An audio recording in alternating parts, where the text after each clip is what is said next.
Now batting for the Reds, number 44, the shortstop, Ballentine.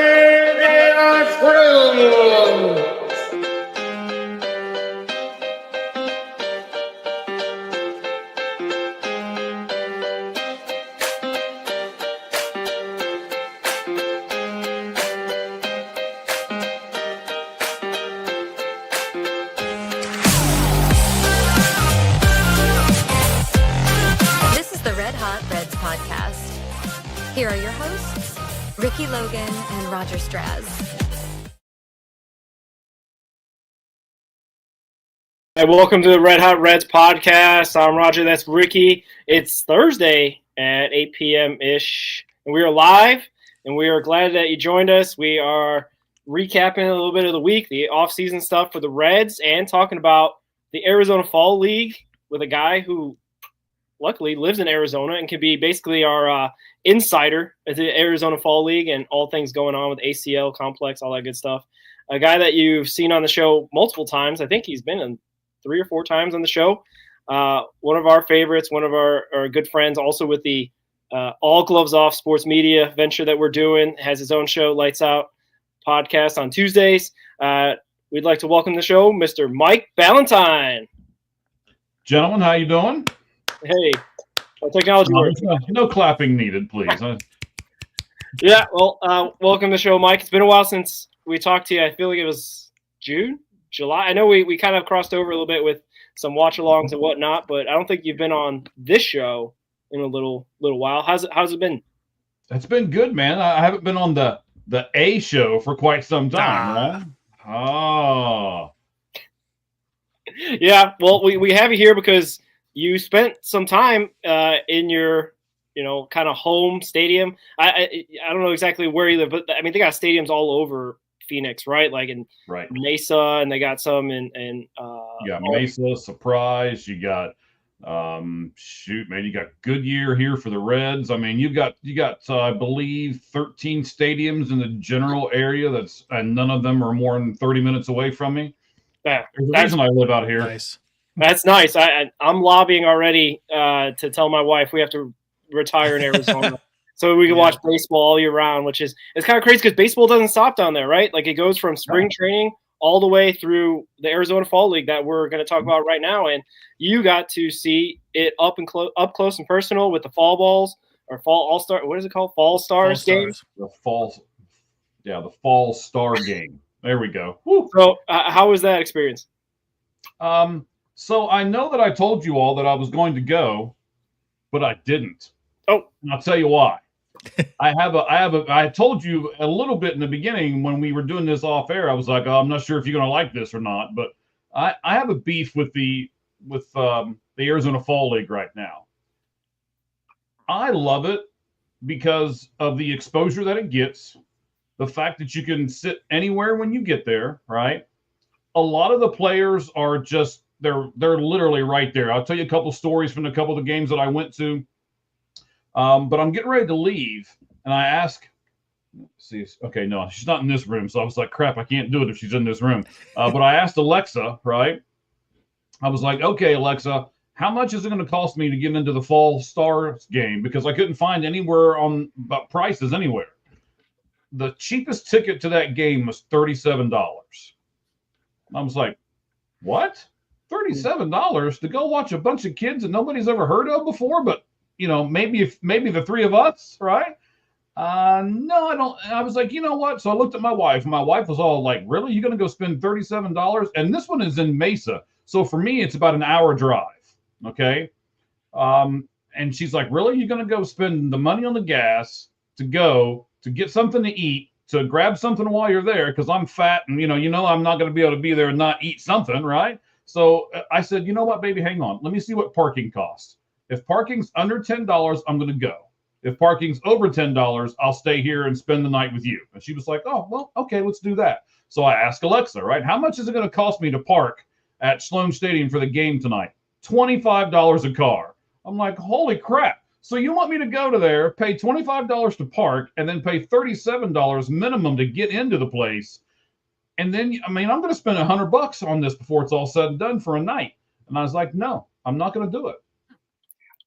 Yeah. So I didn't. Okay. Well, I mean that. I don't blame you there. Yeah. I wouldn't. I guess I shouldn't be too surprised.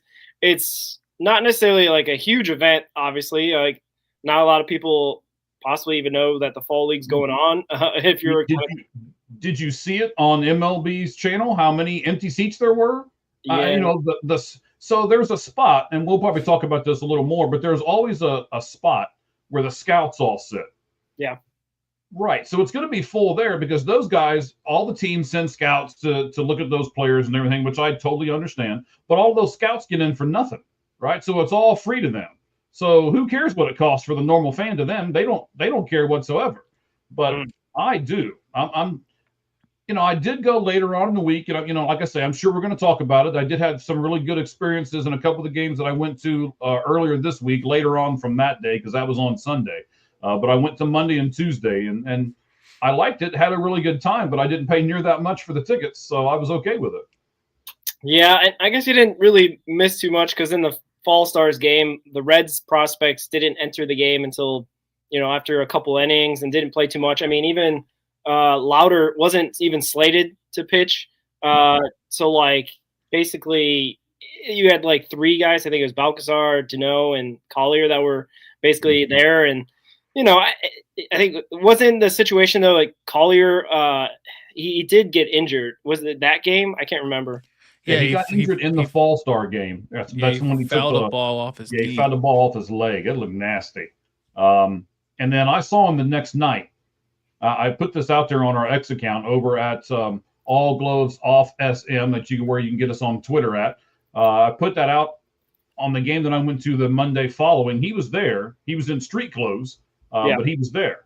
And I asked him, I was like, "Man, how's the leg?" And he's like, "I'm probably going to be in the lineup tomorrow." And I said, "Oh, well, okay." And I've got the phone out and I'm doing stuff. And he looks at me and he goes, "Are you putting that out on social media or something somewhere?" And I was like, "Yeah, I got my own account." And I flip the phone around and show him. And he's looking at stuff. And he's actually going through my feed and everything. And I talked about you guys. And he's like, "Oh, okay."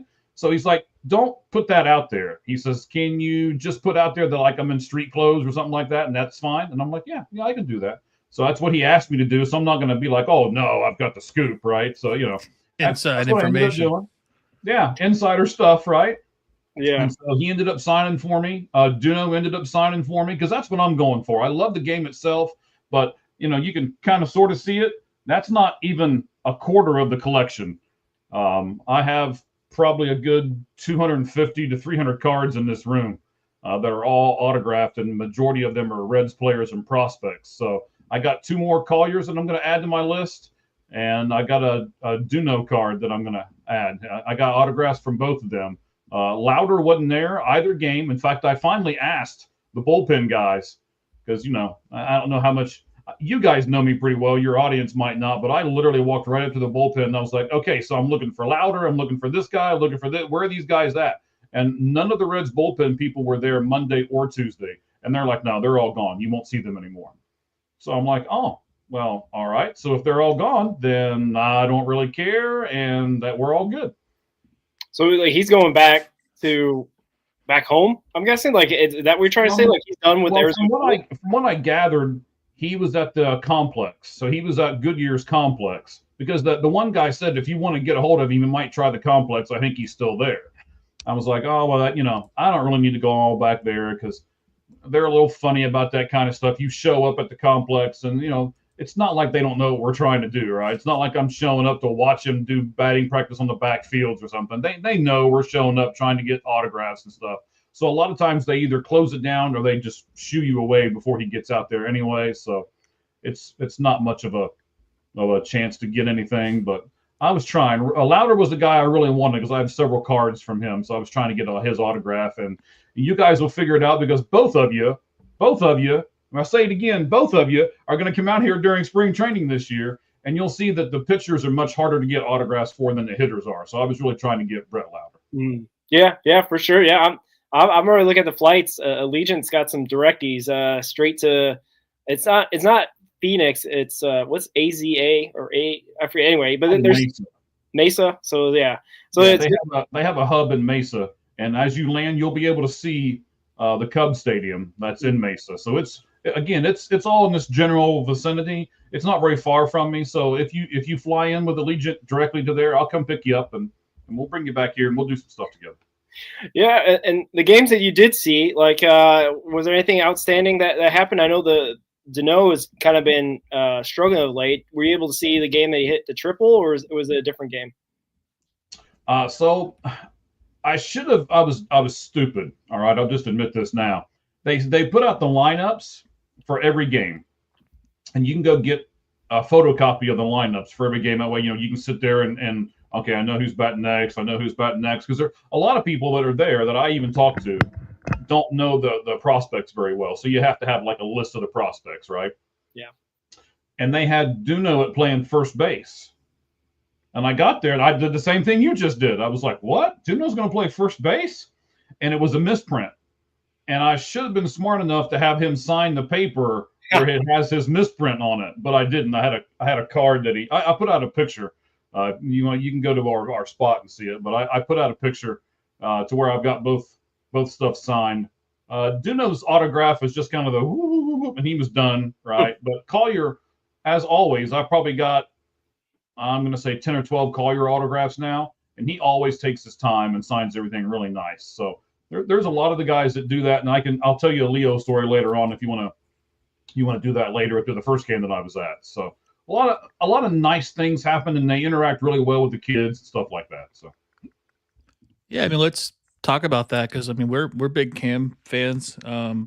I've never seen anything negative about him as a person anywhere. So like, how is he just talking to in general? Oh, Cam's great. So I talked to Cam twice during the first game. He played during the second game, so I kind of left him alone. But as I already said, he was in street clothes for the first game. Yeah. I was shouting at him back and forth from the stands, and he was on the field with Leo Balcazar on the field, and he was helping him stretch out and stuff like that. And he was literally shouting stuff back at me and was like, how's the leg? And he's like, oh, it's fine. I'll probably be in the lineup tomorrow. And we're shouting stuff back and forth, and it's kind of like the people who are like, you stink, from one side of the stadium, and you do too, right? That kind of thing. So we were shouting back to the third base line where everybody was warming up. So I don't have a negative thing whatsoever to say about Cam. I really don't have a negative thing to say about any of those prospects in the fall league this year. Everybody was really good. Leo signed for me when they had the breakout game last time, and I thought I still had another card, but I was going through everything, and I'm like, crap, he already signed both of them, so I don't have another card. And I was upset with myself that I didn't go to eBay or go to X or one of those places to get another card. And he would have signed for me. He signed for other people. There was a little kid, and here's the Leo story, right? So there's a little kid, he's probably like 4 or 5 years old, and they had the netting up. We were at Surprise. I'll plug Surprise here. So we were at the Surprise Stadium, where the Saguaros and the Javelinas were playing. The Reds play for the Javelina team. And the little kid was small enough to where the little squares of the fence, he was able to put his hand through, right? Nice. So he put his hand through, and he kept going, fist bump, and everybody would fist bump him as they go by and everything. And Leo fist bumped him and then stopped. And he said something in a different language. I assume it was Spanish. I don't, I should probably know more Spanish than I do living in Arizona, but I don't. And the guy threw him a ball, and he ended up giving the little boy a ball right there. And he signed it and then gave it to the little boy that was doing all the fist bumps and stuff. And that little kid ran up and down the aisle and up and down the aisle. He was just so happy and jumping all around. And it's like, that's what the fall league's about. So that's the great story behind it and what it can accomplish. That little kid is never going to forget the name Leo Balcazar for the rest of his life.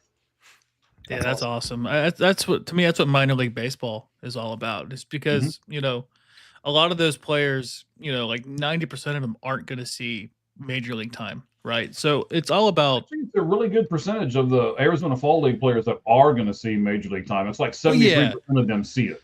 But I mean, like in general, like minor league baseball altogether, because that's kind of where I get you get the most interaction with players would be in the minor leagues as opposed to major leagues. But I like players that do that, because you can make the argument that a lot of fans, a small percentage of fans are in it just to get the autograph to sell it.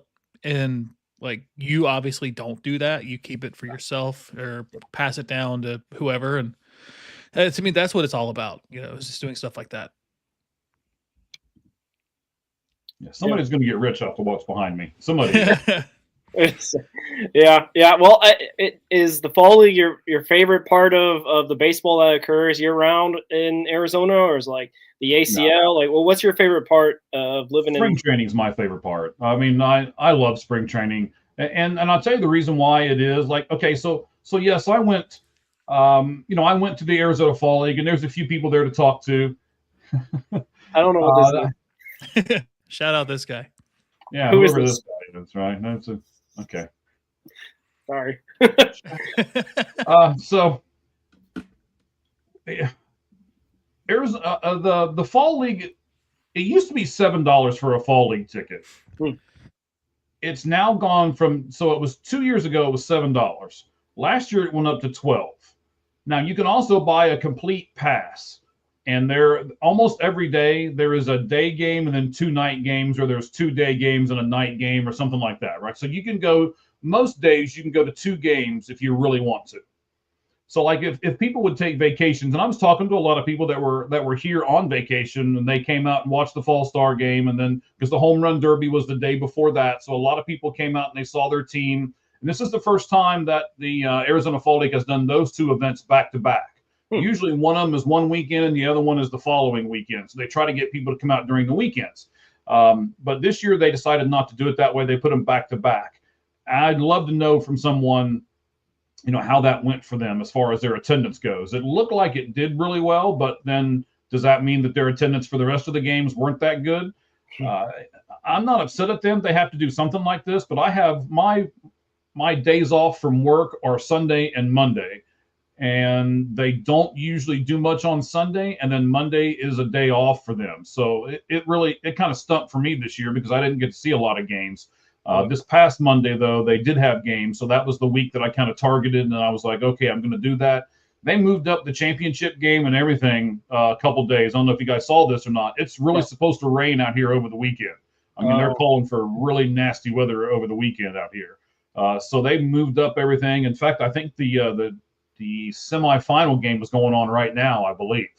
So the Javelinas, the team that Cincinnati plays for, and Leo did it. If you saw it, he got them into this game today. So I don't know. I didn't think to pull it up before I jumped on here, but I believe the game's going on right now.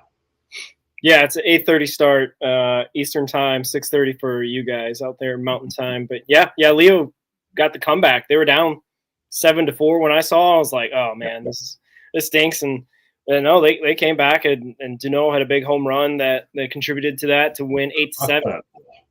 That's crazy. He crushed that ball. He had, like I said, he had kind of been struggling up until a couple days ago when he hit that triple and had a double, and now he's got that home run. So, hey man, and you saw him. Like, is he as big as everyone says? Is he huge? Big guy? He is huge. I've seen him before. Okay. Again, so that's one of the other things I really like about spring training is they have that breakout game where they bring all the prospects up, right? And for an autograph guy like myself, you're able to stand in a line and they all sit behind a table, and you just go right down the line with all your cards and be like, oh, thank you as you're going down the line, right? So I got to see how big he was next to other players, like sitting beside of him. And as you're walking up, you're like, oh my gosh, who's the big guy in the center, right? And as you get closer, it's like, are you kidding me? That's Duno. And at this point, he was like 18 years old. He's 19 now. And I was like, oh my God, he's 18 years old. Look at this man. And he's a catcher. I got some pretty good shots too of him from behind the plate. And like the umpire standing behind him, and Duno was like, you can see part of him on this side of the umpire and part of him on that side of the umpire. I mean, he is that big of a man standing or crouching down behind the plate. He didn't start that game, but he came in later on during the game. So a very, very big man. And all the Arizona Fall League guys that are on the team, they love him. They say something to him. It must mean like big man or something like that in Spanish that they say. They call him something. And all of them were calling him that and being like, oh, here comes the big guy or whatever. And like, yeah, he was a big, big man. Nice. Yeah. And I'll Yeah. tell you this, something you probably didn't know too. Leo played shortstop in both the games I was there, so I thought that was kind of interesting. They have Leo Balcazar playing shortstop. He's been all over the place. He was doing a lot of third base at the beginning of the fall league, and it was raising questions because like he hadn't played third base since he was back in Daytona in 2023, I think it was it. And then he got him in second base sometimes, shortstop a little bit now. And we got a lot of shortstops, and he's potentially one of the guys that's going to get protected by possibly being added to the 40-man roster. Yeah, the rule so the 5 draft doesn't get him. Yeah, because they seem to like him a lot. He's 21. He's been hitting pretty well, and fall league's cooled off a bit, but yeah, they like him a lot. He is on the 40-man roster now, but Edwin Arroyo got taken off. In fact, I think they put Balcazar on it and took Arroyo off. I think that was the transaction that was used. Yeah. I'll look into that. I know they have to make their decisions by Tuesday, I think, next week. So it's coming up. You're going to probably see a bunch of transactions with regard. We're going to add 9 more catchers before the. Yeah, we'll talk about that, I guess, in a little bit. I'm sure we will. So I don't know if you got any more thoughts on the Arizona Fall League or anything like that. The guys. I mean, I had a really good time. It was nice. The one thing I'll ask the two of you, maybe, I know this is not my show, this is your show, but I mean, you got Balcazar on the infield, right? It's okay. All right, good. I appreciate it. You got Balcazar on the infield there. You got Collier over at first base. Where are these guys going to play? I mean, if they're in the Arizona Fall League, that means the Reds think something of them, right? They think pretty highly of them. So if they do think highly of them, you've got Steer, you've got maybe even Stevenson at first base. You've got Sal Stewart over at first. Where's Collier going to play? You're not knocking Key Brian Hayes out. You just traded for him, right? He's not going anywhere. Ellie's not going anywhere at shortstop. McLean, I don't know how much of a leash they're going to give McLean this upcoming season, but can Balcazar play second? Can Collier play second? Can we move Steer to second? Which is, I mean, I have a whole shelf of Matt McLean over here where I've got all kinds of stuff signed by him. I love him. But if he's not going to do well, then we've got to make a decision about Matt McLean. And what do you guys think about, where's Collier going to play? Where's Balcazar going to play? And I guess here's the follow-up to this, right? If they don't have a spot for him to play and we like them and they're already touted prospects, shouldn't the Reds be the team now that says, okay, we're going to start trading our prospects for a really good major league player instead of the opposite that it's been going on forever? We trade our major league players for prospects that we just cross our fingers on and hope they're going to do something? Yeah. I kind of have maybe a couple hot takes in here, but I do think that McLean's leash is going to be shorter this year. We've heard comments from Brad Meter at the GM meetings here this week that Steer is going to look at playing more position flexibility, and that he's going to play in the outfield more, second base, first base. And it looks like first base is probably going to be Sal Stewart's this coming year. But like my hot take is it feels like they're kind of hyping up Steer to maybe get some trade value out of him, to be like this utility guy that they could move and get an actual position guy, because Steer's offensive numbers aren't first base worthy. His defense is good, but some of the aspects of first base he's not good at. He's not good at scooping. He's arguably the worst first baseman at scooping. But I like Steer. 2 years ago, he almost had 100 RBIs. So I mean, like he can drive guys in, but he's the older crop of the core. What is he going to be, 28 this coming year? Yeah. So he's going to be in arbitration, I believe, after next season. He goes into arbitration, I believe. Mm-hmm. So there's going to be decisions to be made there, because same thing with TJ Friedl. TJ Friedl turns, I think, 30 this year, 31. And he's going to be going into arbitration after next year too, I believe. So there's going to be, you don't want to go into arbitration with a 30-year-old center fielder who's potentially on the decline. But he's a serviceable center fielder that you might get some trade value out of. So like there could be discussions there. But I think my biggest decision of like, what are they going to do with Tyler Stevenson? Because there hasn't been any talk about an extension. Next season is his final year of his contract. So, like, what are they going to do with him? They just claimed the catcher from the Dodgers off waivers. They extended Trevino in spring training.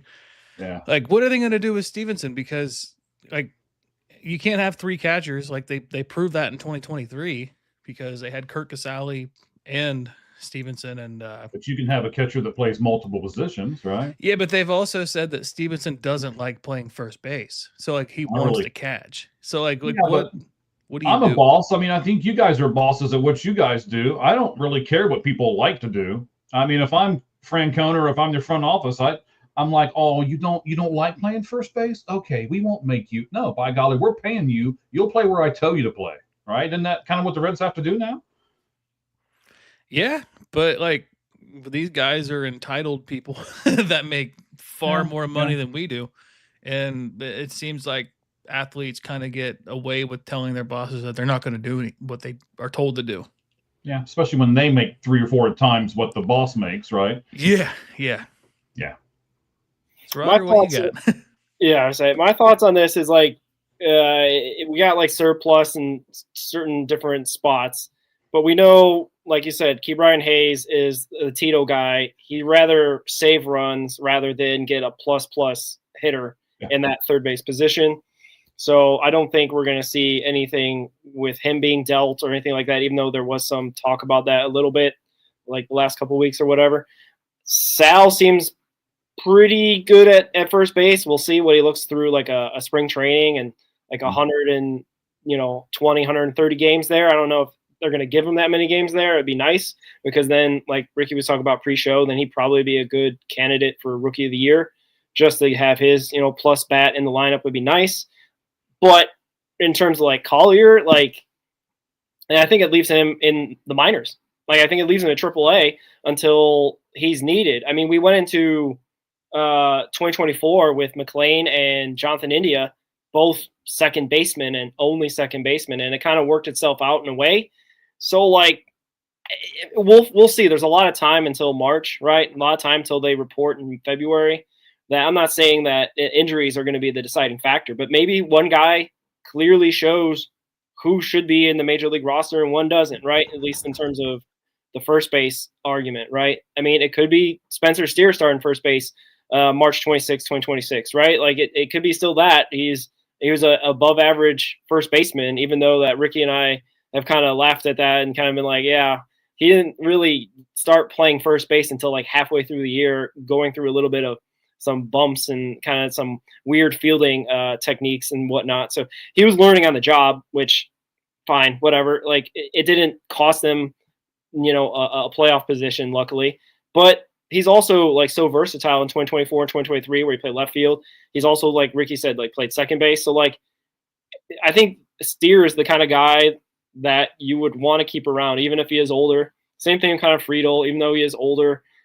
He's kind of like these Reds kind of guys where he's valuable to this team, but I don't know if you can really get much for Steer. I don't know if you really get much for Friedel if you go and say, hey, they're on the market. You probably get prospects, right, at best.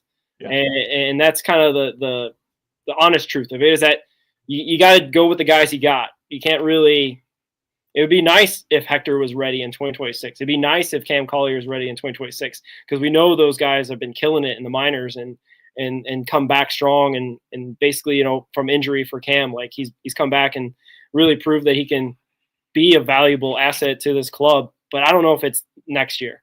That's my take.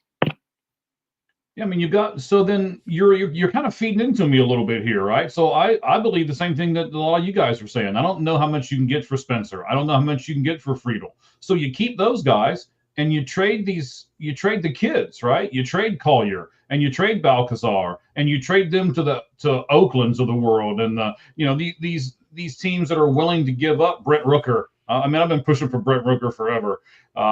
But wouldn't you do that? Wouldn't you give up Collier and Leo and, I don't know, throw in Williamson or throw in – I mean, I'm not going to throw Lauder into it or I'm not going to throw Burns in there or anything like that. But I might even be I mean, if I can get Rooker, I might even give you Collier and Balcazar and Petty. And if you give me the major league guy back, I think that's where the Reds need to be right at the moment. We need to trade some of our kids to get a person that fits our major league roster.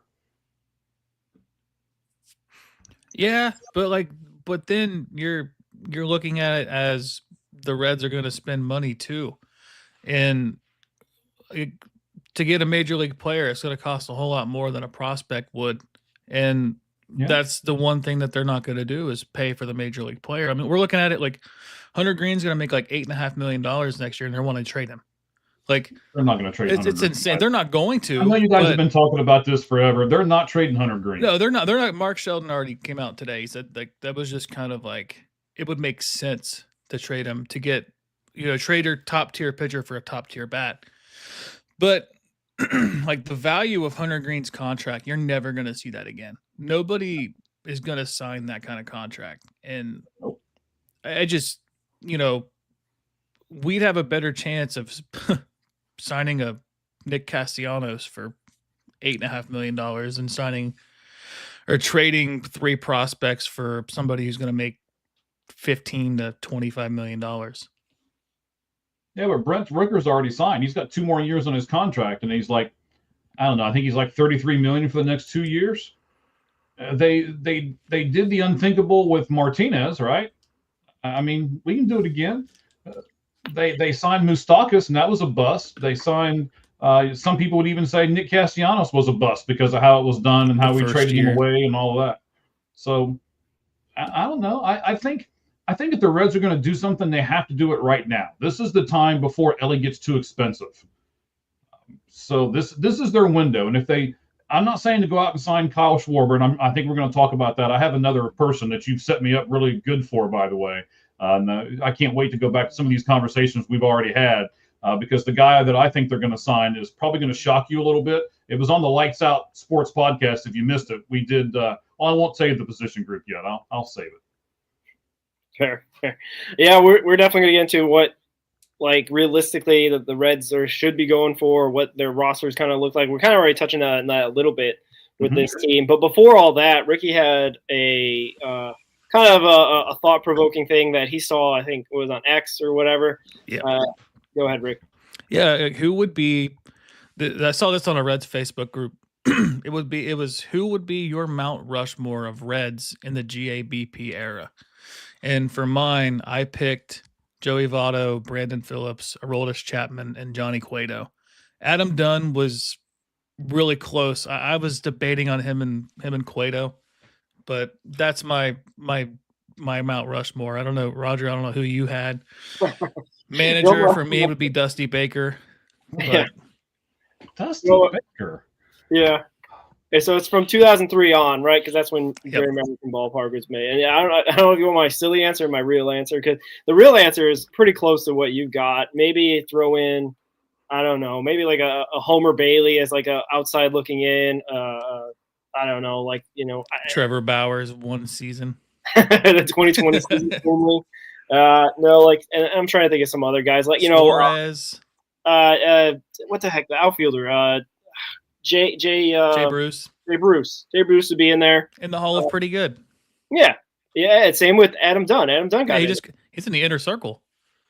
Is there like a extra level for a Hall? Yeah, so they have like their top 4, and he got voted in higher than Tim Wakefield did. Oh, okay. All right, there you go. And he also won an Oscar as a producer and was in what's it called, Dallas Buyers Club. So like he's a man of many talents. He's a pretty good country singer too. Is he really? No, he looks like Toby Keith. That's why I said it. He won an Oscar. He's from Texas, right? Like, so he's kind of, he might have that in him. Maybe not necessarily does it for for money, for public. That's back when the Reds like scouted Texas heavily, because got Jay Bruce out of Texas, Homer Bailey out of Texas, Adam Dunn out of Texas, and you just don't see them scouting Texas guys anymore. Yeah. Well, hopefully we bought enough time for you there, Mike. Do you have a Mount Rushmore of guys since 2003, since GAP? I would agree with everybody. I mean, obviously Joey Votto's got to be there, right? Brandon Phillips has to be there. The guy who is the best overall, not just Reds player, But when we're talking about spring training and all this kind of stuff, Brandon Phillips is like no other. Brandon Phillips interacts with all the people. He'll take pictures. He'll like I've seen Brandon Phillips come up to the on deck circle and not even watch the at bat before him. He's just talking to people in the stands the entire time he's in the on deck circle. I honestly, I think it kind of upset the Reds at times that he was so interactive with everybody because he wouldn't pay attention to what was going on the field a lot. Yeah, it didn't hurt his performance. No, it did not. He didn't have to pay attention. That's what I was going to say. He didn't. Oh, and by the way, do you guys know? Let me give you a Brandon Phillips piece of trivia. I'm also a big WWE guy. Okay. Do you know who Brandon Phillips is married to in real life? Yep. Jade Cargill, is it? Cargill. That huge. She's huge, man. She's bigger than all three of us put together. But you know, she's all cut up, man. But they're married, so that's like, wow, okay. Why wasn't Brandon bigger when he was in the ball? I mean, what was going on there, man? Well, so I guess she was taking all of his supplements too. But anyway, so yeah, you can AI cut that one up here later on. That'll be good, right? Yeah. So, but yes, that'll be the one clip he sees. There you go. Yeah. I love Brandon. I got tons of his autographs over there too. He gave me a ton. I got an autograph story about him too. I had shoulder surgery in 2014, and I took my mom to a game, and my mom's diehard Reds fan. She grew up, the 50s. She was born in the 50s. She was a young adult in the Big Red Machine era. She was in Paris Island when they won back-to-back in 75 and 76. And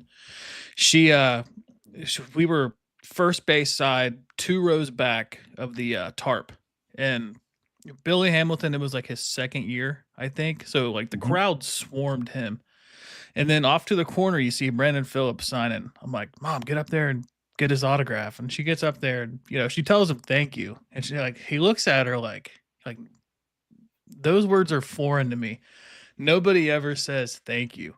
And he had the biggest smile on his face. And I think that probably just made his day. Yeah. You'd be surprised how many of the people, even in the fall league and stuff, were just like pushing people out of the way and trying to get autographs and everything else.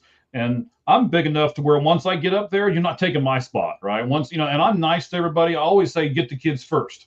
That's kind of that's my thing is I'll usually be the, I'm the first biggest adult pitcher there here at the moment, right? So you guys know what I do for a living. So I get up there and push my way in, and then I'll let the kids get in front of me. And a lot like Duno saw me let all the kids up in front of me at the fall game.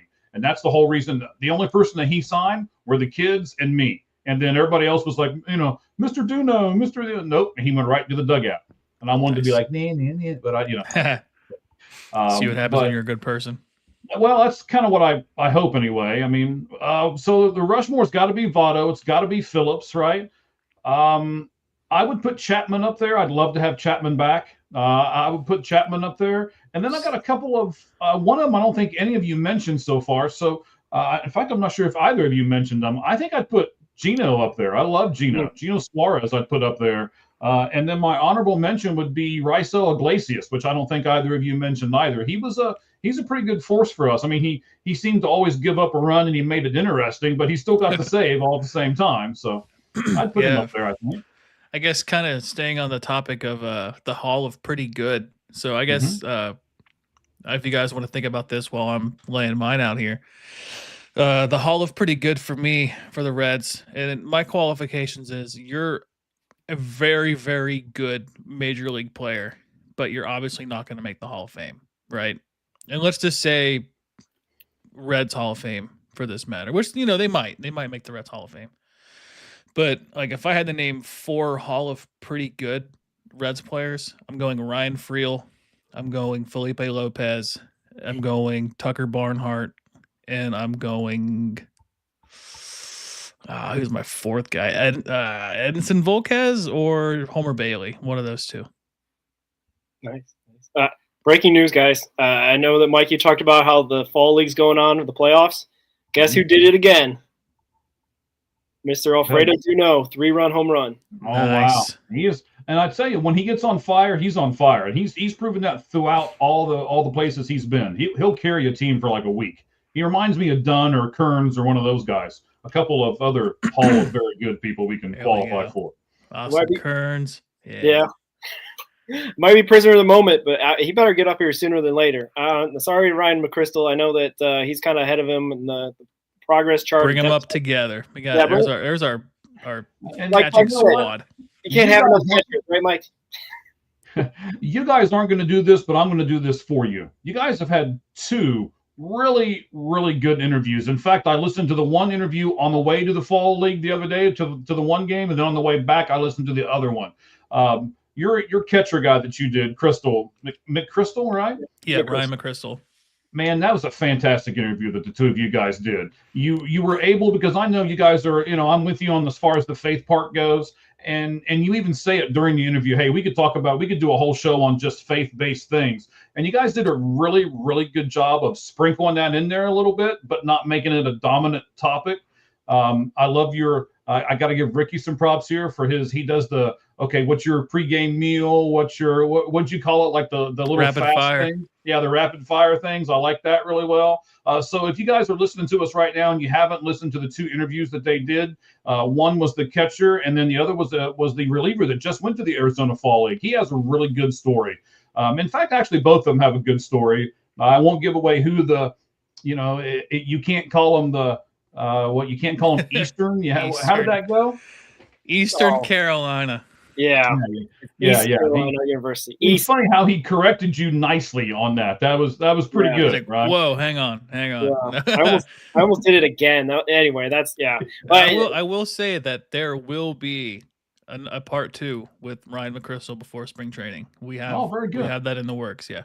Yeah, that was the thing. It just kind of came out naturally that he started talking about his faith. We didn't have that on the radar, so we didn't necessarily have questions prepped for that. You know what I mean? Mm-hmm. And maybe if we were better researchers, we could have maybe had that inkling or whatnot. But we were just trying to learn about him, and now that we, hopefully are on a good friendly basis with him, we'll be able to go deeper. Yeah, fun fact about that interview, we had so many technical difficulties with that. I'm so glad that was recorded and not live, because it would have been horrible in podcast form. It took it was some editing in that one for sure. Yeah, you can't even tell. I mean, you guys say it at the end of it, and I was like, well, there wasn't nothing wrong with that interview. I was a little confused. I'll send you the full copy. That's all Ricky. That's all Ricky. That's all him. Yeah, the full copy. We're just sitting there like. Okay. Anyway, neither here nor there. You got your Mount Rushmore out there. I think a pretty nice list. Some shout outs to those guys. And speaking of guys that need shout outs, it's that time of year that they're voting for the Reds Hall of Fame. If you haven't seen that, Mike, I've been voting every day. A bunch of guys that are up for, including that dude BP is up for. Brandon Phillips up for a Hall of Fame, along with Aaron Harang, Cozart, Francisco Cordero. Who else am I missing? Homer Bailey, I think, is another one. I'm not going to miss all of them. Shout out the other guy. Aaron Harang. I'll just tell you this. I'll vote for Brandon Phillips every time, and I'm never going to vote for Homer Bailey. Well, you can vote once a day per email. So, if you got a bunch of burner accounts, Mike, you can just keep voting early and often. But anyway, moving on. Too? Yeah. I'm missing a couple. Mike Leake is on that list, I think, right? So the full list for this year is Homer Bailey, Francisco Cordero, Zach Cozart, Aaron Harang, Mike Leake, Brandon Phillips, Scott Rowland, Edinson Volquez. Oh, yeah. Never voting for Scott Rowland either, just so you know. He was. He wasn't here that long, right? The only thing I'll give him for his time with the Reds was his leadership. I think he was basically a player manager, minus the fact of setting lineups. I don't think that team would be as good as they were without him, but it wasn't because of him on the field, if that makes sense. So you guys know that I'm all about the autographs and stuff. So I was at spring training. We still call it this. Those of us who have been to spring training for a long time, there is a door that leads right off the field where no one has access to. None of us can get to that door. And that is affectionately known as the Scott Rowland door, because after every practice, he would jet right to that spot, and he's not signing nothing. He's not talking to anybody. Homer Bailey was the exact same way. He's not talking. That's why I would never vote for either one of them, because to me, you've got to be more than just on the field. You've got to give me some off the field stuff too. And when those guys would literally run for that door, and you'll see it because, again, both of you will be here during spring training. And when both of you come in, we'll take some video and some photos and everything else while we're all here together. I'll show you where the Scott Rowland door is. And there will be people at spring training who have been there for quite a while that will still, when I call it the Scott Rowland door, you'll see them all crack up laughing because they know exactly what I'm talking about. Maybe he knew he was going to be a Hall of Famer, so he's waiting for his signature to increase in value at that point. Okay, well, we'll give it that. Yeah, we'll call it that. All right. Anything else? Roger, who were your 2 votes for the Hall of Fame? I've been mixing it up because you get to vote every day. I'm not trying to spread it around the love for everyone, but definitely Phillips. We've been trying to get this guy on the show, Zach Cozart. I've been voting for him. Maybe if I send him my ballot, maybe he'll come on the show.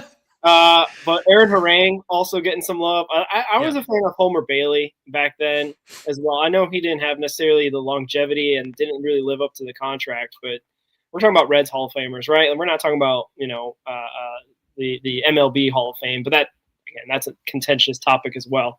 But yeah, kind of like that, in that area. I can't remember the other guys. Like I said, I think Cordero, Leak, definitely not. Roland wasn't here long enough to feel like a Reds Hall of Famer, right? Like he's going to be a Cardinal Hall of Famer if they have that, if anything, right? So that's kind of my take on it. And I think, Ricky, to be honest with you, you called it. We were talking about this back in our first episodes that it's Hall of Fame year coming up, and that Brandon Phillips should be up there, hands down. He's got one of the best WARs I think out there for career. Well, he didn't spend his whole career with Cincinnati, but majority of his career he had pretty good stretch, 10 years or something like that. So yeah, that should be it. Easy slam dunk. I'm gonna read some stats to you. I want you to tell me who it is. Okay. 75 and 80, 4.28 ERA. And the other one is 67 and 77, a 4.56 ERA and 2 no-hitters. Well, that's Homer Bailey. I have the bobblehead behind me to prove it if you want to see it. I have those no-hitter bobbleheads behind me. So my Aaron thing Harang is, was the first one.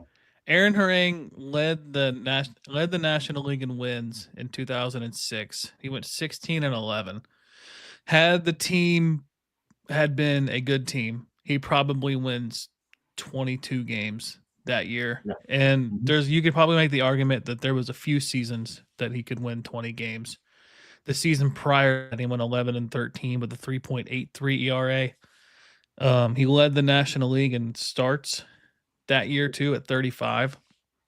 He did kind of have some injuries towards the tail end of his Reds career. I think Steve Offenbaker on the Locked On Reds podcast had said that. I remember this too. There was a game where the Reds played the Padres in San Diego, and it was like a multi-extra inning game. And he warmed up the pitch and came in the pitch, and he was honestly never really the same pitcher after that, which is weird. But yeah, I mean, Aaron Harang is, and I'm guilty of this too, is probably the most underrated Reds pitcher in the modern era. Like at least 2000 on. Yeah, and he gave me the other qualifications too. If you remember when they started doing the Redheads, the kids club or whatever, he was the guy who took that banner on. And he was also the guy who did a lot of military stuff. He gave a lot of tickets away to military families and stuff like that during his tenure. So I kind of want, like I said, that's why I love Brandon Phillips so much. You've got to give me a little bit off the field too. And that's why I wouldn't vote for Rowland or Bailey. But you give me Brandon Phillips and you give me Harang, and those are the 2 guys I want to see. Shout out to Aaron Harang. That sounds like a pretty good case for Hall of Fame for at least what I've seen. I mean, I know, like I haven't necessarily voted for him every day, but maybe I will now going forward. But well, my only argument against Homer Bailey is that if you take away his 2 no-hitters, and that's going to be a qualification for the Reds Hall of Fame, is they're going to take into account, fans are going to take into the account of moments, right? And they're going to say, oh, Homer Bailey threw a no-hitter. Okay, Homer Bailey threw 2 no-hitters. And then they're going to be like, okay, he got a contract. He had a really, really good game in the playoffs. I think it was 2010 against the Phillies. He had a really good game. They brought in Cueto out of the bullpen, I believe. Like that's how that was a good rotation that year. But you take away those 3 moments and he's had a really kind of a subpar career. And I honestly I don't think he would be on the list had it not been for the 2 no-hitters. I agree. And he's a jerk. Get that out there. Anyway, clip it. So many times have I seen, like, it used to be in spring training, they had to pass right past the fans in order to go from one field to the next field. And he would literally, he wouldn't say a word. And he would go all the way across on the other side of that little hallway thing to where he wouldn't have to touch anybody and no kid could touch him and the whole 9 yards. And it's like, you're just a jerk. Right. Well, transition. We're going to have talk about the modern day Reds, the 2026 Reds. We touched on a little bit of kind of what the roster could look like. What kind of realistic additions, free agents, trades that could happen for this team in this offseason before everyone, pitchers and catchers report in mid-February? What do you think could happen, Mike? Well, let me get my notes out from the show, right? Hang on here. I'll give you the exact thing of what I think could happen. So we're doing a thing on the Lights Out Sports podcast. You can join us on Tuesdays at 6 p.m. Mountain Standard Time, and it's like 8, I think, for you guys on the East Coast now because the time change. Yep. So we're going to do the top 5 at every position on Tuesday night. So this past Tuesday we did the top 5 first basemen. We did Alonso, Bellinger, Hoskins, Naylor, and Luis Ariz. If you want to go back and listen, where do we think those guys are going to go, and how much money do you think those guys are going to get? So myself and my buddy that's with me, Cheese is his name. Of course, we do that show together, and we did those 5 guys, right? I picked one of them to be a Cincinnati Red because of his versatility. You guys talked about this earlier in the show, right? Tito loves his versatility, people. And this guy can play first base. He can play all 3 outfield positions. If you want to platoon him with Friedel, you can. He's the left-handed power bat that we need, but it's going to cost money. To be honest, I think we have a better shot at getting this guy than we do Kyle Schwarber that everybody's clamoring for, because Schwarber is going to be the highest-paid outfielder / DH guy that's going to happen this offseason, and I don't think the Reds are going to jump into that pool. But I gave the Reds a 5-year, $140 million contract to sign Cody Bellinger in the offseason. Ricky, your guy. Make it happen, Nick Kroll. Make it happen. Ricky's been on it. I've been begging for him since the Dodgers were going to let him go. And I need to get my notes back out. And if you look at him, he has improved a lot ever since. So he'll be 29 years old. He's not 30 yet. So you sign him to a 4 or 5, maybe, and give him that 6-year option to get him to age 35. But if it's me, I'm not signing a free agent past the age of 35 and paying him the kind of money that Cody Bellinger is going to want, right? I'm not doing that. In 1,781 at bats, this is his slash line. You ready? I'm glad both of you are sitting down. 281, 338, 477. That's his slash line over the last 1,781 at bats. He's hit, in that same time span, he's hit 73 home runs and he's had 77 doubles. Think of how many doubles will turn into home runs at Great American, right? And last year, he cut his strikeout rate all the way down to 13.7%. It was well over 25 in the beginning of his career, and he keeps cutting it down, and he keeps cutting it down. And again, I think the other thing, the reason why that we would sign him, we being the Cincinnati Reds would sign him. I mean, I'm a Diamondbacks fan too, but I love my Reds and everything else out here, right? So he can play all 3 outfield spots. He can DH for you, and he can play first base for you. Tito seems to love versatility. So I think instead of the Schwarber guy who all he can do is DH, I think Cody Bellinger makes more sense for this team. Yeah, no, that makes sense. The only thing, which is the only pushback that you can really say about that argument in terms of the Reds atmosphere, the Reds environment, is the money. They've talked about this already, and we're not switching subjects because we'll get to the Nick Kroll of it all and Brad Meter and whatnot. But the budgeting, the supposed 15 to 20 million that's left over to spend, I can't do it in my head, but I think 140 divided by 5 is more than 20 million AAV. So yeah, unless they get some sort of cash infusion or do some trading, I don't know, man. It's tough to be a Reds fan, and wish for a guy that would fit perfectly. Like you're saying, the argument I there got some is stats for you for Bellinger in Great American Ballpark. yeah. Uh-oh. This is like Career Clear your stats. throat He first, is please, sir. 264 batting average, 322 on base, 547 slug, 869 OPS. That's pretty good. He has it's a good TV here. He's got 4 home runs in his career.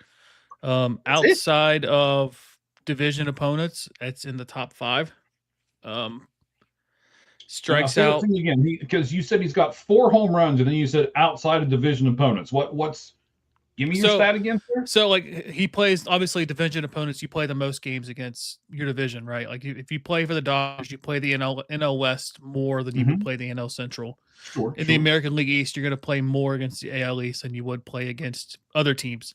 So, like, taking out divisional opponents, him playing other division teams, his stats in Great American Ballpark are in the top 5. Oh, okay. So he hits really well in Great American Ballpark. Yes. Is what you're trying to say. Yes, and I think this year was kind of a struggle for him.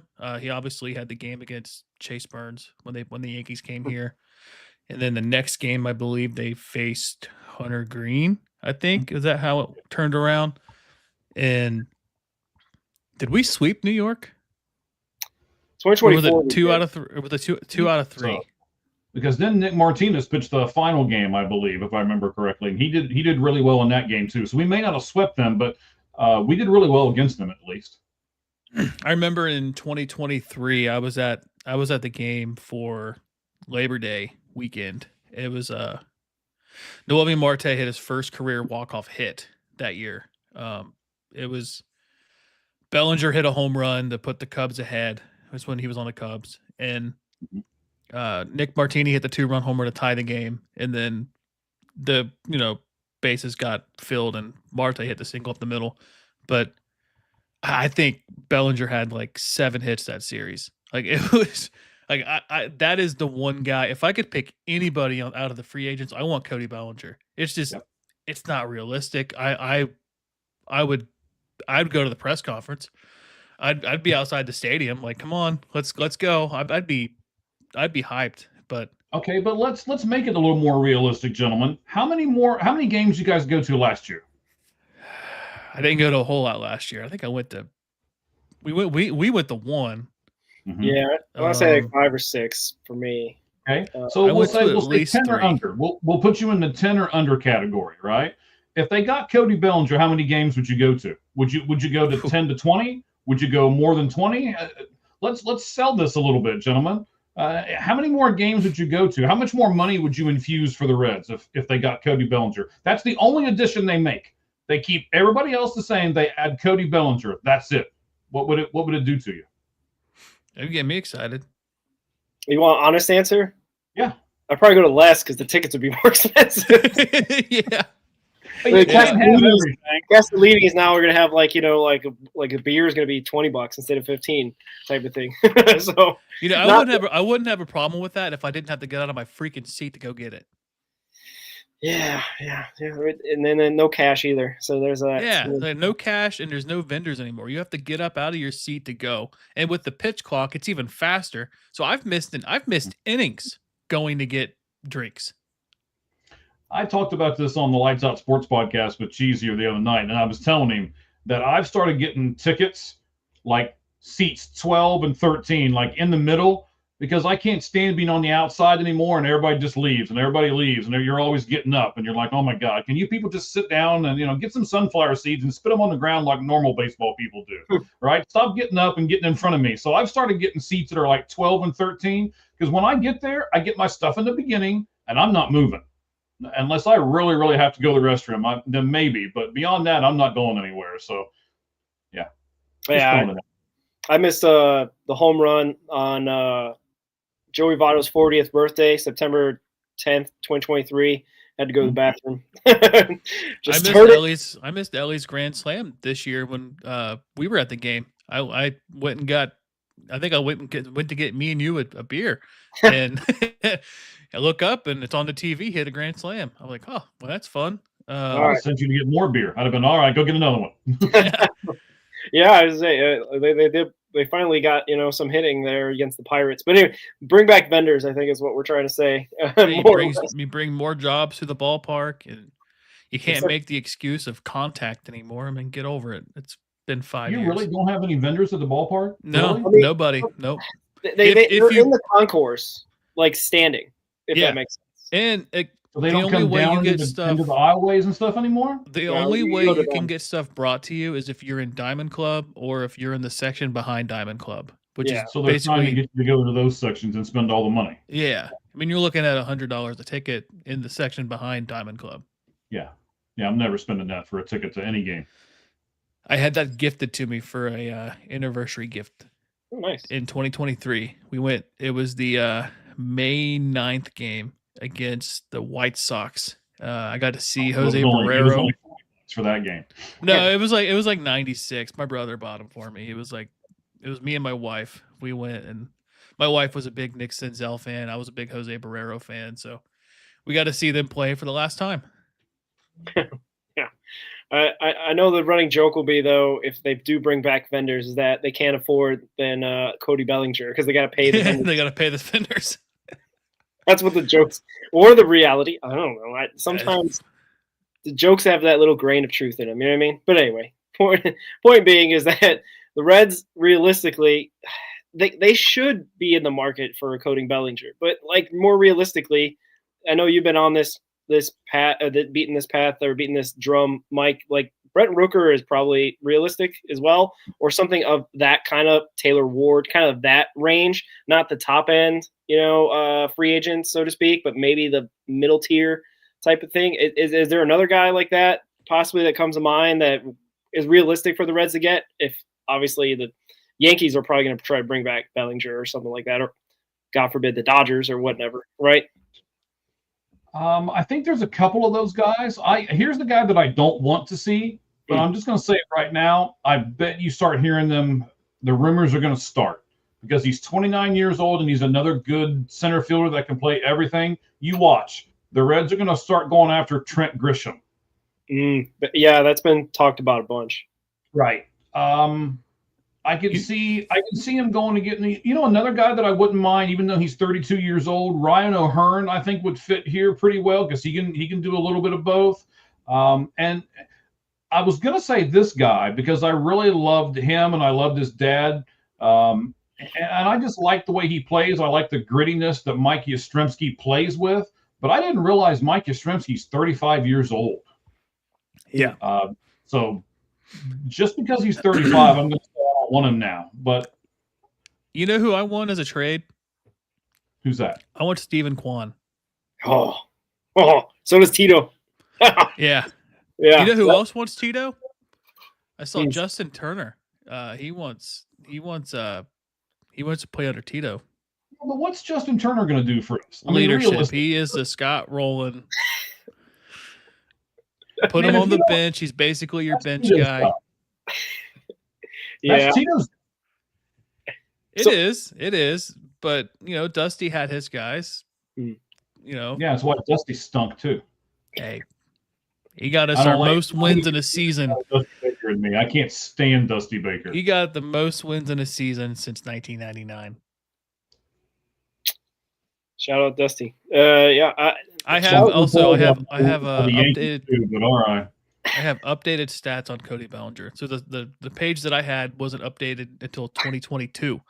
So these are more accurate, and you're gonna love this. All right. Shout out character Daytona. Say they actually do some customer service down there. So if you go to a Daytona game, you can get the food delivered to you, not necessarily have to. When you guys come out during here hurricane training, season. it'll be the same way. You guys come out here for spring training and just hang out wherever you want and put your hand up, and they'll come right to you. And we got some good vendors out here. I know it sounds weird, but you just wait, guys. When they come out, we'll have to take some video of the lemonade guy. Lemonade, just like my grandma made. You wait. We'll take the video. There's a guy that does the chicken dance when he does his video stuff. There's some colorful players out here. Well, there was a famous clip I saw from 2 years ago. It was Giancarlo Stanton in spring training, and you hear the guy, the vendor's like beer, beer, beer, beer, beer, and then instantly the smack of the bat for a home run. Like that was awesome. But here is the updated numbers for Cody Bellinger career in Cincinnati. 339 batting average, 39 hits, 9 home runs, 24 RBIs, 21 runs scored in 27 games. Bring him here. I sign him today. And I must be just like on some sort of joke train because that's what I was thinking. I'm like, oh, that's what he's going to do in 2026. The whole year, 27 games. I know 39 hits, 9 home runs. Right. I know everybody wants to bring home the hometown kid and Kyle Schwarber. He does one thing really well. Here. He hits home runs. I mean, did you see Wine with the Wine tweeted that he wants Kyle Schwarber back in Cincinnati too. Bring him home. But I think Cody Bellinger makes a lot more sense as far as the left-handed bat and the more versatility that you can do and all of that kind of stuff. So. Schwarber's the story. You know, you bring him, he comes home, plays for his childhood team, probably doesn't hit 54 home runs again, even though it would be incredible. But he probably has a better career with the Reds than Jeimer Candelario and Mike Moustakas combined. So that's a low bar to have, but Cody Bellinger is the kind of guy you could sign and he'd be an all-star his first year here. Mm-hmm. Yeah, for me, Bellinger makes a lot more sense. And Schwarber's price is going to go up because he finished second in MVP voting. So, like, there's that aspect as well. To be like, his agent is not going to be like, yeah, I'm going to take less money to go to Cincinnati after finishing second in voting. Yeah, right. No. Yeah. That probably happens when he finishes out his next contract and he's 40. basically signs a 1-year deal to play home. Yeah. Yeah, I can see that. I was 20, 30. Because then him and Cody Bellinger can go 3-4 back-to-back. There you go. All right. I think we've I've made enough jokes about all that. But let's get to this topic. Tito, we're talking about awards. Tito finished second in voting for Manager of the Year. It got a lot. I don't know about your algorithm, Mike, but it got a lot of stuff in my algorithm. Like a lot of people just surprised that he was even nominated, that he made the top 3. And basically a lot of people in Cincinnati have a lot of takes on Tito coming back out of retirement, thinking that maybe everything's a little bit too much for him. Maybe he's 70-something years old, or 60-something. I forget how old he is, but he's getting up there in age and whatnot. 68, I think. Yeah, so like there's that kind of discourse out there about him as well. But he did get us to the playoffs. He did take a team that not necessarily was major league hitting team. They had good pitching. I think he managed the pitching staff pretty well, especially like the bullpen. But what is your take on him finishing second in Manager of the Year voting? Okay, your fan base is not going to like me right now because I think Tito's overrated. Our fan base. I agree. Our fan base agrees. Yeah, I don't agree, but Tito's one of those guys that you want to play for. Yeah, as a player, Tito's that guy that you want to have as your manager. But he's not a very good manager. He does a lot of things wrong. He manages the game really bad. He seems like he is old school, and that's it. Like he doesn't even look at it, and he probably can't even spell analytics. Like he doesn't look at it, right? He is just that guy, and he's like, oh, I'm the so on the Lights Out Sports podcast, you'll see that I do a lot of analytics stuff. I love stats, and that's one of the reasons why Cheese and I do so well together, because Cheese he calls it the eye test all the time, right? Well, I just look at what they do on the field. And that's what Francona gives me the impression that he does, right? He just looks at people on the field and is like, okay, well, this guy, I like him, and he can do this, and he can do that. There's one exception. Poor Will Benson. I don't understand why he didn't get more of a chance, but he seems like he gives everybody else the chance except for poor Will Benson. We're not really going to talk about this on this show, but I hope Will Benson gets traded to a team that will actually use him. It frustrates me more to see him sitting on the bench than it does anything else, because I think he can be a really productive platoon type player. I don't think he's a 162 game guy, but But I think if you put him in the right spot, which the Reds haven't done since they've had him, and Francona had him in the Indian/Guardian system before we got him. If anybody should know what Will Benson is, it should be Tito. I've talked to Tito a couple times. He'll come up and sign autographs. Again, when you guys come to spring training, he'll come up and sign the stuff for you and everything. He'll chat with you before the game and everything else. Great guy, nice guy, just not the best manager in the world. Oh wait, what did Raman have to say? Raman's on our show all the time too. Yes. I think she's talking about the Lights Out show. And not only that one, but this show does all the analytics too, right? I know Ricky loves to dig into his analytics, and you guys mesh a lot like Cheese and I mesh. I'm the analytics guy more or less, and you know, Ricky's with me, so love you, buddy. Yeah, I'm more the kind of the narrative vibes guy because I'm not necessarily the biggest. I don't know if Ricky thinks he's like all pro analytics either.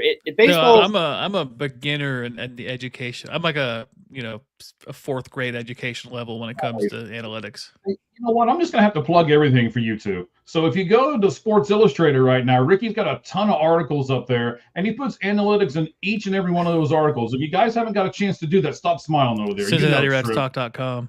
Oh, okay. So you are going to throw it out there for us. Little plug. Good job. Yeah, some great articles, and he does put a lot of analytics in it. He's not the guy that does every analytic and just fills the whole sheet full of them and gives you 2 more paragraphs because half of them are numbers. But he puts enough analytics in there to where he backs up his points. So I shout out to Ricky Logan over there doing a lot of stuff right now. Thank you. I'll give you some analytics on Will Benson right now if you want them. Okay, go ahead. All right. So Will Benson in 2025 had a average exit velocity of 90.2, and MLB average was 88.6. His max exit velocity was 111.4.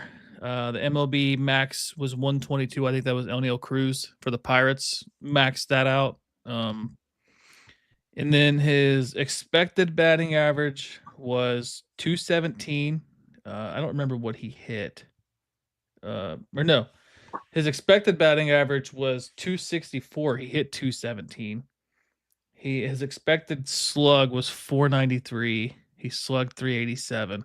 So he's got a lot of like high expected numbers. Like I think people kind of tend to make the case that like luck is the factor with a lot of his like lack of batting average. His strikeout percentage went down a lot from 24 to 25. He struck out 39.7% of the time in 2024. Granted, he played a whole lot more in 2024 compared to 2025, but he struck out 26.5%, and his walk rate did go down compared to last season. So in 2024, he walked at a 10.3% clip. This year it was 6.3. So a whole 4% difference. But my case with Will Benson is like, I love Will Benson. I love him as a human being. I love him as just a person. I don't know what he is. And I'm not trying to like make it negative. It's just 2024 was he basically told David Bell, like, I want to play every day. And they kind of had to play him every day just because of the injuries and stuff in that season. But him versus lefties was atrocious. And, like, it's not a bad thing to be a platoon hitter. Like, guys have made careers being platoon hitters. Look at Ref Snyder for the Red Sox. I mean, he's going to make some money either in free agency this year or next year being a platoon hitter. And, like, the problem is when, like, the problem with this season is they basically had two guys that did the same thing, and that was him and Jake Fraley. Obviously, Jake Fraley's power numbers were down. He didn't hit a home run until he had that grand slam versus the Mariners. So that was pretty deep into April. And I don't know. I feel like in my mind, I would have picked Will Benson over Fraley way earlier in the season. Like, my issue is like, not only is it Will Benson, it's also Rhys Hines. Like, look at the season Rhys Hines had in AAA. He goes wins the Louisville team MVP. He hits like 304, 20-something home runs. He's the second bat ever to have a 2020 season. Why he got less at bats than Blake Dunn did? Like why was that? Like what happened there? Like is like I guess my overarching thing is it Tito or is it the organization? Because they have this philosophy of level swing, line drive, and we've heard Sal Stewart say miss hits or home runs. Is that it? Like is that the reason why? Is it not only Tito? Is it also Crawl and Meter and Valleca and whoever else is in charge of making decisions like that? I don't know the answer to that, but I'll tell you this. We were talking about great big guys and how big Duno is. Wait till if he's still here, wait till spring training comes and I get the attention to Will Benson and he comes over looking like a WWE wrestler in a baseball uniform. That man is, not only is he huge, he's just as big as Ellie De La Cruz is. He's 6'5", yeah. He's a big guy. Yeah, there's not much difference in the two of them, except Will Benson looks like he could just run over the rest of the team in one fell swoop. I mean, he's huge. So I know the story a little bit. He has a necklace on has a sun on it for Benson. He was one of those guys way back when in spring training. The guys used to live with different people when they'd come out here. There was no hotels and stuff for them to stay in, so they would have to be hosted by a family. And so there was a really old couple out here, and you'll probably see it if you come out here at the right time. She'll come out to the game, and he'll pick her up and like hug her. And I mean, he just looks like he's going to kill her. She's like 90 pounds soaking wet, right? But I guess that was the family that he stayed with for his first year when he came over to the Reds. And she bought him a big sun that he wears around his neck. If you've probably seen it if you look at it close enough, pictures of him and stuff. He has a big sun on a chain. And I asked him once, I was like, "Why do you have the sun?" And he points to her. And she goes, "That's my son, Will Ben's son." And that sun that he has on his chest looks like he has like like he's plucked the sun out of the sky. And he's like some kind of Greek god or something with the body that man's got. He just plopped it on his chest. I mean, he's huge and that sun is huge. So it was a neat story and everything. It's one of those things that you could write about there, Ricky. That's pretty neat. I mean, the story should be, Rick, that our insider for sure knows that Will Benson's not getting traded, because there's no way that Tito can walk up to that woman and say, "We have to trade your son," because that would ruin her, and it just ruin the whole vibes of spring training, right? Like that would just be, you can't do it now. I guess Will Benson's going to be on a 26 roster, man. We were having takes that he might get traded too because of unfortunate the history of having Tito as his manager didn't really work out well in Cleveland either. So like, that being said, like it's kind of crazy. Yes, a lot of decisions have been made. The reason why we asked you this question about Tito is that our poll squarely agrees with you as well. I mean, we asked, and thank you for everyone that voted, did Terry Francona deserve to be runner-up as National League Manager of the Year? And 64% said no. And I don't think that's a no, he deserved to win, because there was one guy that did say that, kind of turning the question on its head. But I think a lot of people in Cincinnati, I'm not out on Tito. I like to think he's got some rust from like missing a year and, having his health issues and maybe not being in tune with the game of baseball necessarily. I like to think hopefully he'll get a little bit more moderation with this. I think next year will be different. I like to think so. Like I feel like they really kind of are trying to establish a culture of like, trying to be accountable, trying to not make, mistakes on the base pass, mistakes by striking out as much. Like he's trying to reset, because we've seen a bunch of talented Reds teams in the past look like that they just don't have the fundamentals, right? Like they just don't look like they can play baseball. We're trying to, I guess, aspire to that Tampa Bay Rays, Milwaukee Brewers, where they're doing it with guys that are fundamentally sound, playing solid baseball. Not necessarily the flashiest guys, right? Not necessarily the guys that are going to be at the top of the home run charts or the MVP charts, right? But guys that will play solid baseball 162 games a year. I'd like to think that's what this is, like a reset year. If you make the playoffs in a reset year and you can build on this next year, I like I said, and we talked about his other shows. 90 wins. 90 wins is what they got to do. If they fall short of that and kind of get in this 83, 84, 85 range, I think that's disappointing. And then I feel like the criticism of the front office and, obviously, the, managerial decisions can really be brought out there and say, hey, what are we doing here? Yeah, so everything you just said kind of is why I believe he deserved to be in the running. I don't think he deserved to win. Obviously, I think that Pat Murphy obviously outmanaged everybody in baseball, and you can make the argument that the Marlins manager should have had more pub when it comes to voting. $45 million payroll, and they won. And they almost made the playoffs, and they saved their season. They're the reason why we made the playoffs. So give him a vote just for that. To me, we didn't see the Tito that you see on a team that he's been on a team for multiple seasons. We saw a Tito trying to get comfortable with players, not try to overstep. He really loved Santiago Espinal. And I think next year being more comfortable around the guys, more the players being, knowing who he is, I think we're going to see the fiery Tito next year that we saw because would he get ejected one time, twice, maybe? And I'm not trying to compare him to David Bell, but like David Bell's thing was like, I'm not going to show you in a press conference, but I'm going to get fired up on the field. And he's the leader of all time ejections for the Reds for a reason. But like, we didn't see Tito really kind of like make any like dramatic decisions.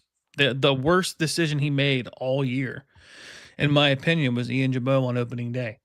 And you can make the argument, it's like, why were you batting Santiago Espinal in the ninth inning? Like those kind of things, but like those are kind of like feel in the moment games. And I feel like opening day was like, out of all the guys you got in the bullpen, you're picking Ian Jabot to close out opening day. See, I'm not going to agree with you. I think that Dusty Baker, or I'm sorry, not Dusty. Oh my gosh. I think that Terry Francona is the bad parent here. We all know the bad parent, the parent who tries to be the friend of their child, right? Who gives them what they want and then is like, okay, I love you and the world is a better place with you and we're going to stick with you even though you're terrible and we're going to give you another at bat because I really, really like you and you're a really good person. So here, go up and strike out for us again, right? That's not what a manager's there for. The manager shouldn't care about if the guy's nice or not. That's for us.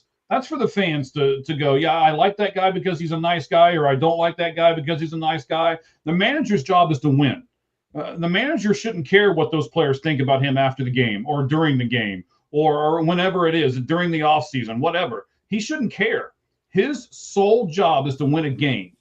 And if the other guy gives you more of an advantage just because you don't necessarily like him as much, why did they wait so long to call Sal Stewart up, right? Why did they? There's so many different things that I can point to that I think Terry Francona did it only because he's a player's manager. And I just don't like that. Stop trying to be everybody's friend, Tito. Be a manager. Be a man. Piss some people off. Well, I'd argue he did that at times. Like he called out some guys publicly. It almost Will Benson. Yeah, Will Benson. Yeah, Will Benson. There was another one that I'll have to look back. But like he did some. He likes to talk. If anything, there's one thing that if there's something that we can talk about Tito. Yeah, he likes spinning a yarn or whatever they say, spinning a story for the media to just gobble up. And I think it's perfect for a small market like here. Like if he was in New York or the Dodgers, like a market that has to win, I think he'd be killed every single day. And there's still a lot of people right out there, anti-Tito stuff out there on the interwebs and whatnot. So like I said, one more year. This year is kind of his year where he's got to show that Tito magic, right? He had a little bit of sprinkle of Tito magic this year. And I don't know. I think his managerial style is a little bit more disciplinarian than David Bell. David Bell wasn't the typical, like, I want everyone to get along, but he never said anything bad about his players to the public. He said that, well, we're getting close. We're doing this. We're doing that. We like this guy. Like, he was the guy that would maybe address it in private is what I like to hope, right? Like, because he never said anything publicly to criticize his team or to say something, like this guy's got to do better in that situation. I also disagree with Ricky in terms of, like, the worst decision was pitching Zach Littell in the playoffs. Like, you Yeah, got I mean, you can gotta- make that too. I was just saying, like, in general, like opening day, like your Yeah. debut game as a Yeah. manager, you well, he's that's the setting feel bar you low. got. Yeah, like at least like with Zach Littell, you can make the argument that Abbott was a little short on rest if he was to pitch in game 1 or 2. So was Obviously, you want Yamamoto. He was short on rest too in the playoffs. well, like, yeah, but but he like that team has the ability to go. All right, if we go to the 14th inning, like you're pitching, like Yeah. if we have a game like that, we're screwed. Yeah. Well, hopefully, one day we'll be able to say we had an 18 inning game in the playoffs. Just to And say won. we won. Yeah. So the fan base agrees with you, Mike. They're not too high on Tito. They see the voting, especially him finishing second, as an indictment of like how the media nationally just falls for his "aw shucks" routine and "oh man, I should have done better there. We got to be better there." Yada yada. Whatever how he likes to, do his post game press conferences and whatnot. Yeah. So and most of the time he talks like a fan, so it's kind of easy to relate to him more than, like I said, David Bell, who would talk like a robot and never really give anything to anybody in terms of an insight of what actually is going on with the team. But a lot of people are kind of maybe seeing through the "aw shucks" routine a little bit with Tito, seeing that he might not be on. He's not in his prime anymore in terms of managerial stuff. He's kind of on the backside of his career, if you will. It showed in some instances this year.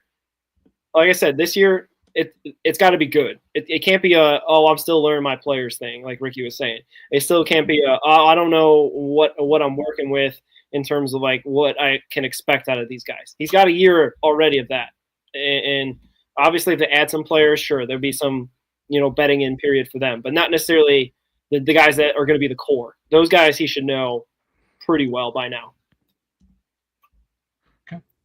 So yeah, I don't want to change the subject, but do you want to see Alfredo Duno's home run from today? the Arizona Fall League highlights, man, are so weird because they'll show some whack angles or like the center field cam and it doesn't follow the ball. It's like, what are we watching? I got a decent one. I got a decent one. Show it to us, but there's a reason for that. They don't put a whole lot of money into this. All right, this Arizona Fall League is for scouts.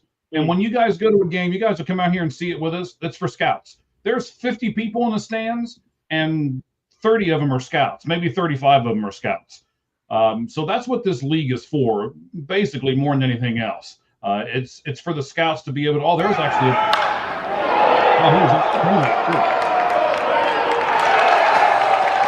Yeah.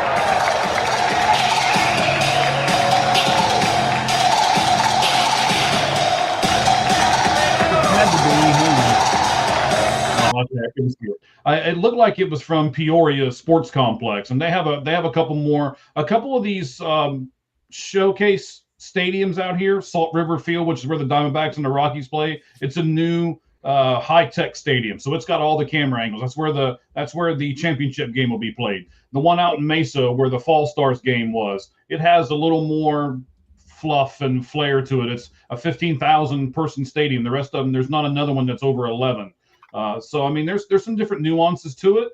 And the old Scottsdale Stadium, the stadium I can't stand, which if you guys come out here, we won't go to that stadium. Well, I guess maybe I'll take you just to show you that it's terrible. But I can't stand it. I don't like it. And that's where the Arizona Fall League is actually headquartered, is inside of that stadium. So the camera angles aren't real great.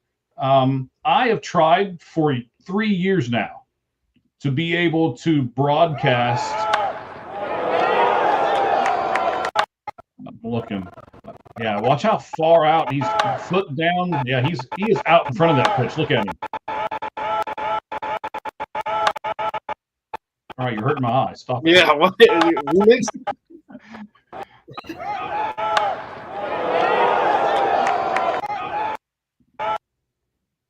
See? Now you saw he's out in front. He was way out in front of that pitch and still cranked it out.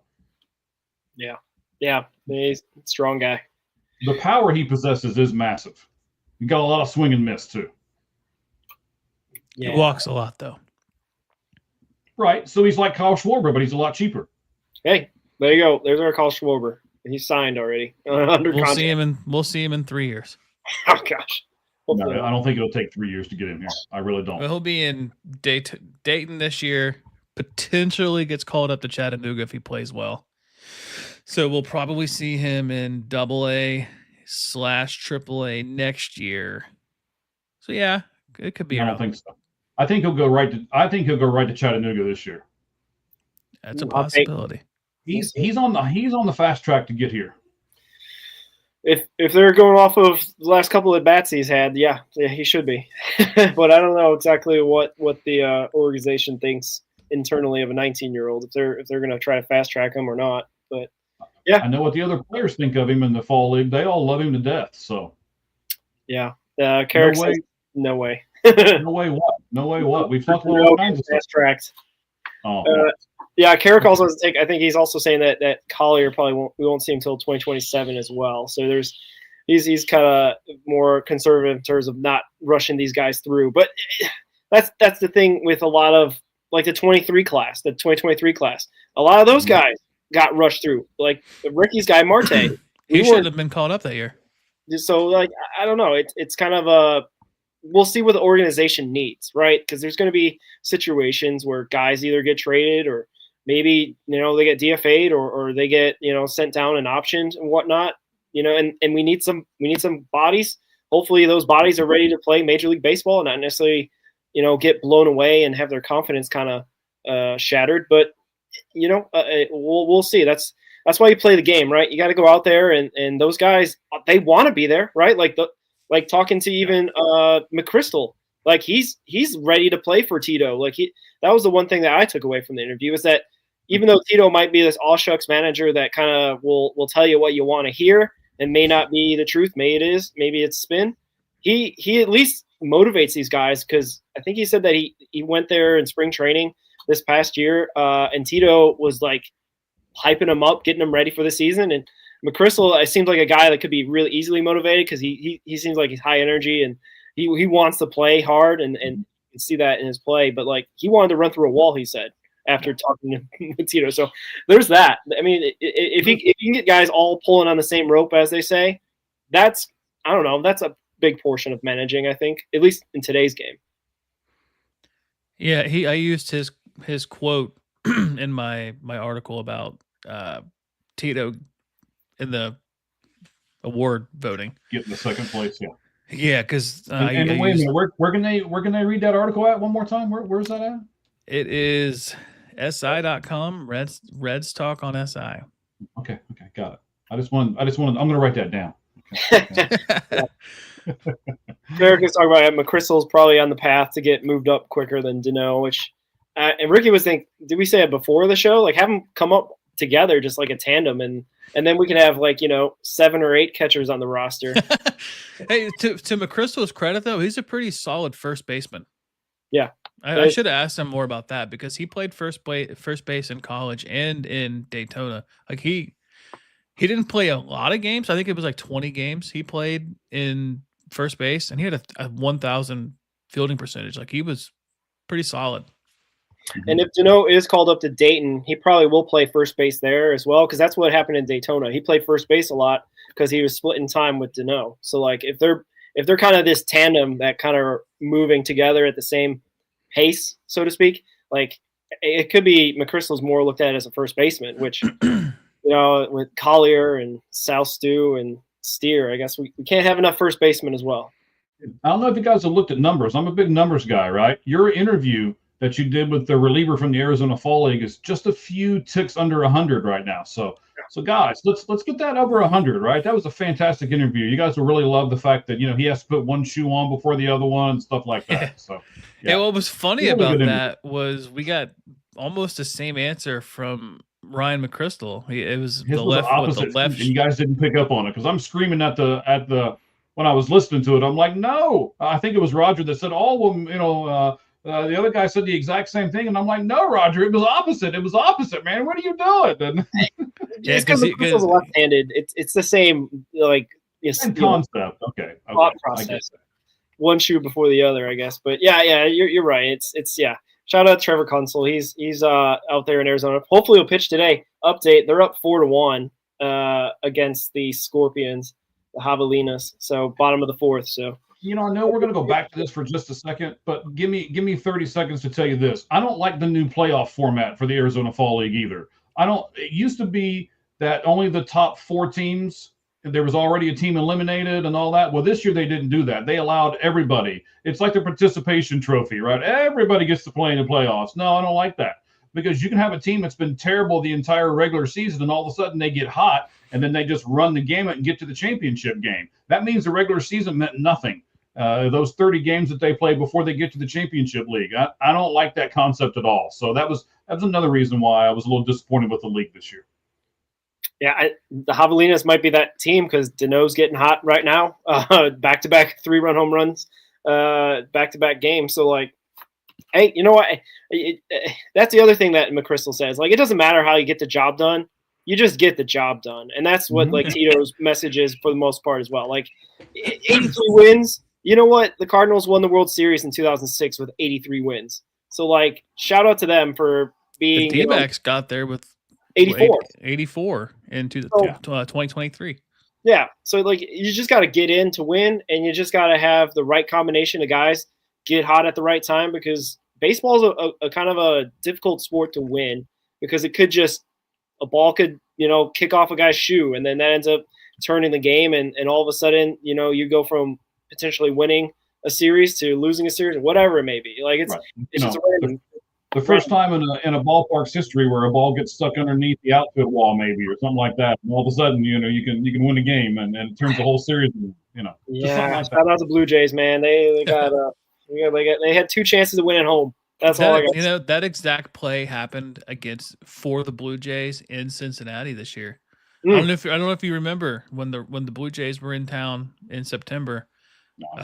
It was we had the chance to walk it off, and I believe it was TJ Friedl hit a ball into the right field corner, and it got wedged in between the bullpen gate and the padding.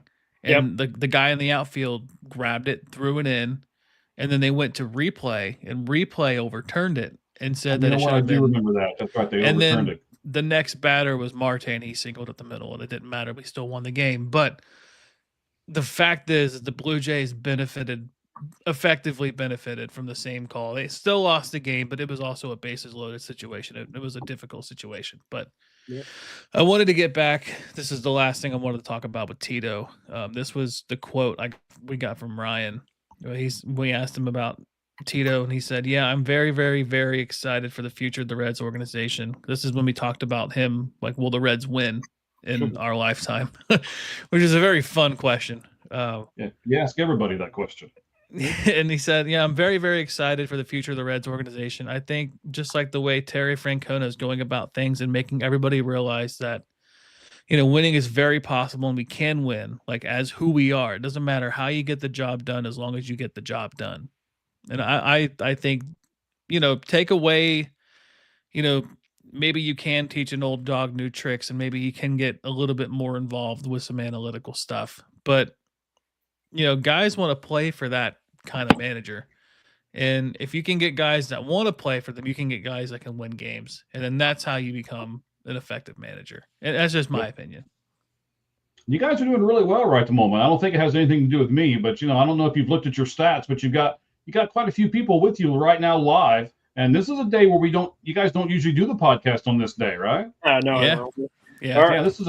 This was a non-scheduled throw it up, and I was taking a nap when I got this text. Hey, can you come on tonight? And I'm like, oh well, I guess I can cut my nap short. Come on, I'm getting old, guys, but all right. Yeah. We our off-season schedule has been a little bit all over the place. We appreciate all our fans and whatnot. We're really a podcast, and we try to get that out there. We're on Spotify and Apple Podcasts, just like you can find Mike's show, Lights Out Podcast. It's in the whole link tree. yeah, like our podcast network. That's the word I was looking for. So like, check that out as well for Apple. Football with cheese. Football. I've been trying to put up his stuff more because dude, football with cheese is taking off. I don't know if you've seen that stuff. So he's a real big Fire LaFleur guy. So that's that's what the algorithm excited. It's working because I've seen a lot of those takes on Twitter here recently, and it's a lot of him leading the way in that kind of conversation. Yeah. He was ahead of it. I think he wanted to fire LaFleur before the season started. Like that's how far back his go. And he probably before that. Speaking of being ahead of the curve, I don't know if you remember this, Roger, but I think I may have been one of the very first people to say Styles Stewart will be on the Reds this season. Yeah, we clipped that. I think we gotta find some more clips on that. We were thinking of doing like a retrospective to find our best takes. I'm probably just gonna try to clip my worst takes because I don't know, Mike. I had a take that really bad, really quick. I was big on the River San Martin train. That happened the next day. We got waved. Next day. Next day. I was like, and then Buck Farmer too. Like I'm a big Buck Farmer guy coming back, and then all of a sudden Buck Farmer is like a free agent now, and I'm like, okay, all right, well I'll just let Ricky do all the good takes. I'll take. No, I've had my share of bad takes. When you put yourselves out there, though, that's what happens, right? You have good stuff and you have bad stuff, but neither one of you are afraid to put yourselves out there. So I applaud both of you for that. And I'm not sure if you saw this. I'm going to throw this out there real quick. Don't get upset with me, but I'm going to do it anyway. Even if you even get upset, I don't care. It's I don't know if you guys noticed or not. Did you notice we have a sponsor now, by the way, for All Gloves Off Sports Media? Did you see that? I heard on your show you plugged in. Battle Bites is what it is. Absolutely. It's basically jerky that has like muscle recovery and stuff in it. And they're going to be sending you guys some stuff because that's why I asked for you guys' addresses. So you'll be able to show it on the screen and promo it. One of the great things that I like about it is they always give 10% of their profit to the Wounded Warrior Foundation. So I'm big into that. I know you guys are too. And, I'm one of the first responders as well. So I love all that stuff. 26 grams of high quality protein. You got the low carb, clean ingredients. It's premium brisket. And like I said, 10% goes to the Wounded Warrior. They have Reaper flavor, the original flavor, and sweet spicy that they have out right now. Ooh. And here's the other thing. You guys, I'm telling you, I think it's going to be some good stuff, man. I'm really happy about getting this partnership with them. They actually launch in 2 days. So everything will be available. One of the great things, we're on the ground level of this company, right? So we got in, getting was good. And for those of you who are all listening to us, the plus 50 people you have right at the moment with you live, because I just put it out on my spot too. You can go and do the promo code All Gloves Off. Spell that out, All Gloves Off, and then the number 10 at the end. And everybody can get 10% off the order. And it's not like, you can only get it the first time. Nope. Every time you go to that link and you type in that code, you can get 10% off every time you go to that website and order their stuff. So we appreciate you being able to support them and support us in doing so. Yeah, absolutely. That's exciting stuff. We're me and Roger in general. We're very new to this. We haven't made it a full calendar year. So, you've been doing this for a little while. So like you have some experience, but it is cool for, sponsorships to jump on board with all this stuff, because we're all trying to grow. We have joined forces, right? The Red Hot Reds podcast is really taken off. I don't think you guys give yourselves enough credit.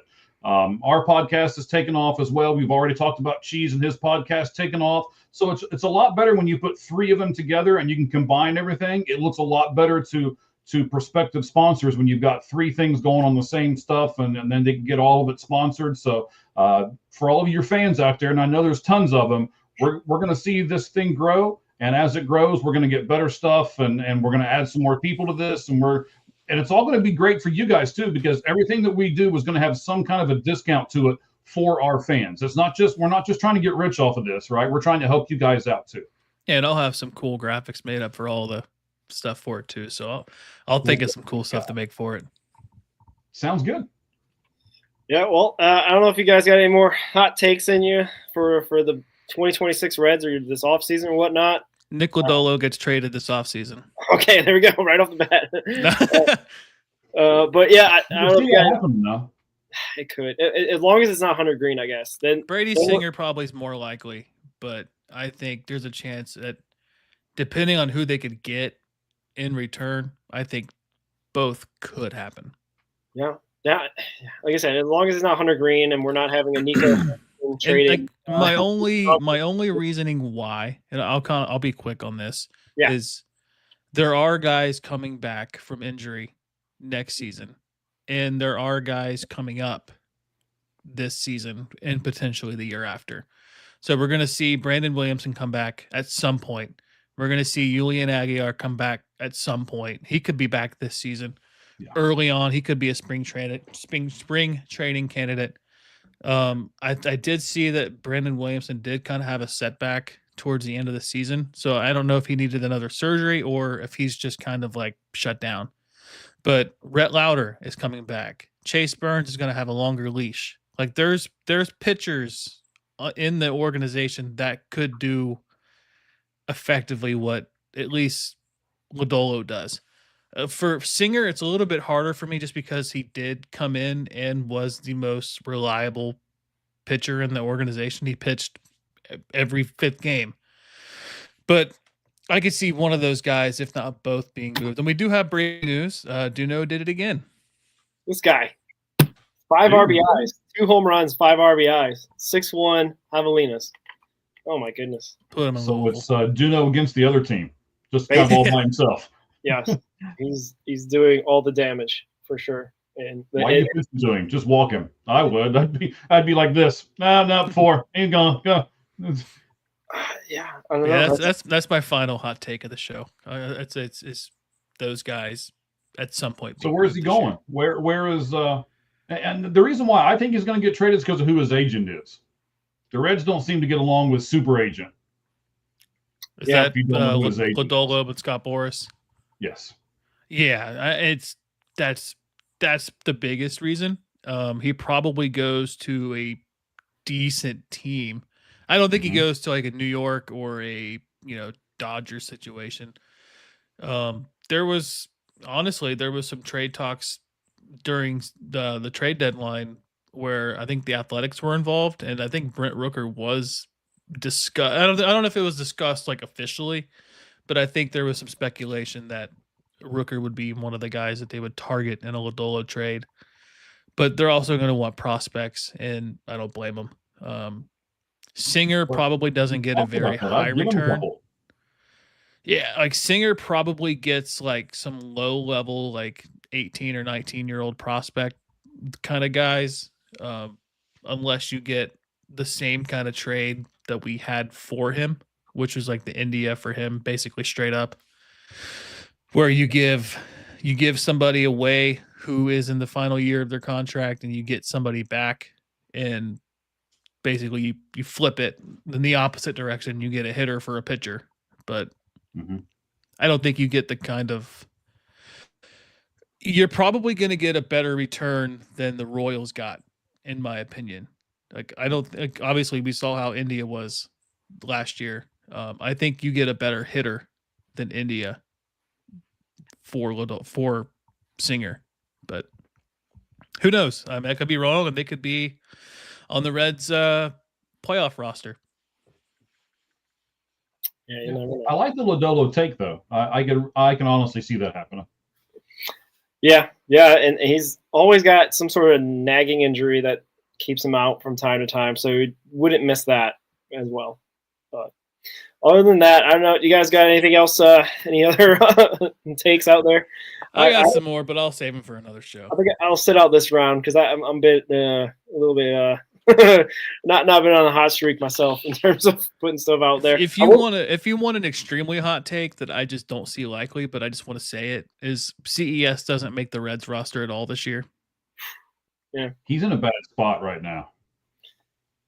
Yeah, that's like my scorching hot take that like I'm okay to be wrong on that one, because like if I'm wrong, obviously he's going out there hitting like 25 home runs, but I don't like the way he's looked basically since he's got called up, and he's getting older, not been healthy. And then the one thing that worried me was every level he's hit until he got to the majors, right? And then he gets sent back down to AAA, and then he doesn't hit. And I'm like, okay, that's kind of concerning because Reese Hines goes from a terrible situation where struck out like 45% of the time, but then he goes down to AAA and just hits over 300. With CES, like his chase rate is so high. Like I think Greg's Daily for posted a MLB at bat scorecard.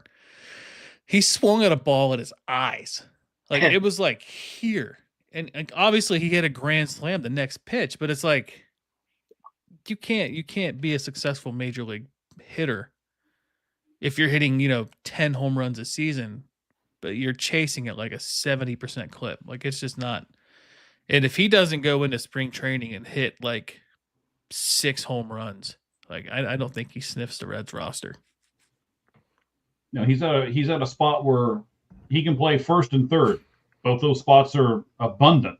Sal Stewart is a better hitter than CES, and potentially Cam Collier at some point next year. Like my take that I had a few episodes ago, Roger, was I think Collier could have a Sal Stewart type year next year, because Sal Stewart last year, 2024 year, wasn't projected to do much in terms of like climbing. Like he was the 83rd ranked prospect on the top 100, and he dominated Double-A, and you see him climb that ranking. Manny Machado shouts him out in spring training, and then he goes to Triple-A and then just gets better. And they kind of, if you don't call him up, like, are you even trying at that point? And I don't think it's likely, but I want to put the take out there that I think that he has that potential to do it, to where he could dominate Double-A, get promoted to Triple-A, let's just say in July, maybe end of July, and gets hot. And then the Reds find themselves in a situation, maybe somebody like Spencer Steer gets hurt or Gavin Lux gets hurt, and then you got to have Steer in left, and then you don't sign that big free agent bat that we're asking for, and you're relying on somebody like Cam Collier to come up and be that late end of the year spark to get you going. Yeah, for sure. My hot take is the Javelinas are going to win the AFL championship. Let's go. Just putting that out there. Do you know team MVP? Yeah, Trevor Kunsel with the save. Let's go. Oh, that'd be electric. We'll get him on the show after that one. Yeah, we should. Anyway, yeah. Anything else from you, Mike? We really appreciate your time. No, I'm going to give you one, right? So this was kind of out there a little bit, but you mentioned it, and I started looking at rosters while you guys were talking, and I'm like, oh, I'm going to throw this out there, right? You guys, I think both of you know, Sal Stewart works out with Manny Machado in the offseason. They're really good friends, right? Yeah. So I could see Sal Stewart being traded to the Padres. So let's just throw it out there, right? Sal Stewart's going to go to the Padres. But so it's going to be a package of a bunch of players, because if you remember, the Padres don't have much of a minor league system left because they've traded all their guys. Mm-hmm. And they could go to a system like the Reds and be like, okay, so we're going to trade you one of our really nice major league players, and we want a bunch of your prospects, right? So Stewart, Collier, Aguilar, give me a couple of these guys. And then for me, Jackson Merrill's got to be in that trade, though. I want that guy at that price. And here's the second part to it. I know there's a guy that's there that a lot of people don't like, that they think they signed into a really big contract and he's not really living up to that. So I think the Padres would force the Reds to kind of take that contract. That's Jake Cronenworth, right? Mm-hmm. So I'm going to give you a whole bunch of prospects. I'll give you 5 or 6 of them, right, to refill your system. And then I'll take Jackson Merrill and Jake Cronenworth from you. Okay. Yeah. As much as we would hate to see Sal Stewart go, and a bunch of our prospects that we've been getting to know and whatnot, that would definitely be major league talent. We definitely need major league talent, major league power, as much as this organization keeps calling home runs miss hits. So we'll have to see. Can they take the hitting coach in that package too? Yeah, well, the Reds hired another coach today. I don't even know who the guy is. The guy from the Pirates. The Pirates, right? Yeah. He was a minor league player for the Rangers back in the day. Never really. I don't think he ever made the major leagues as a player. but he's been a pretty solid. He's a pretty well respected pitching coach. Well, he was in Pittsburgh and he was well respected. What? Well, you know, as much as we dog on the Pirates, they have some pretty good pitchers in that system. It's just everything else sucks for them. Give me Brett Strom. I did see that if I'm picking a guy that's out there, give me Brett Strom in a heartbeat. Okay. Who's the other pitcher for the Pirates? That Thompson? No, the lefty. Oh, give me that guy. Give me that guy. That guy with the left hand. That guy with that's going to be traded in the next couple of years. That guy. Yeah. I'm most excited about Willie Harris being the third base coach. I'm hoping I do like that. I like that a lot. I think that gets runners moving. Yeah, and I think he won't get the same stick that J.R. House got, even though he's coming to your neck of the woods, Mike. I like J.R. He's good. Yeah, but I feel like J.R. House got a bunch of criticism for certain times he sent guys and whatnot, but I don't know. We'll see. I think Willie Harris – Ryan McChrystal also spoke really highly of Willie Harris as well because he was with him in Daytona. So, like, that hopefully will be a great fit, and hopefully he stays with the organization because I know he's been working his way up from, like, minor league coach to all the way up to, you know, where he's at now. He was with the Cubs for a bit and whatnot. So, shout out to him. Hopefully he gets to stay around, at least for the Reds for a little bit. Absolutely. But yeah, if you guys got nothing else, I think we'll end this show. Really appreciate it, Mike, you coming on, especially interrupting your nap and whatnot. So I got an hour and a half in. I should be good. You should be good. Okay, good. Don't have any double shifts coming up, do you? I was supposed to work one today. I usually would not be available on this day, but there was some other stuff that happened, and not nothing that I really want to explain to everybody. The nap was more important. Anyway, but I was available. I'm usually not on a Thursday, but today just happened to work out. All right, that's great. Overall. Yeah, so we're really appreciative again, and like always, we'll sign off with a Go Reds. All right, Go Reds. Go Reds.